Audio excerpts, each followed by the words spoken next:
welcome to Abikira channel. I will be showing you on how to uninstall a game in Epic Games within less than a minute. So let's start. Open your Epic Games launcher and then go to your library, and on the upper right you will see an icon grid and a list over here.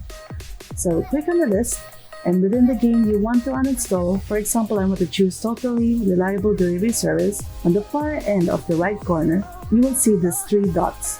Click on it and you will see the uninstall. Pretty easy, huh? Your game will be uninstalled in your computer, but don't worry, the game will not be removed from your Epic Games account. So there you have it in less than a minute. Hope you liked the video. Please do give a thumbs up and subscribe to the bell button. Feel free to leave a comment if you want any suggestion for my upcoming videos.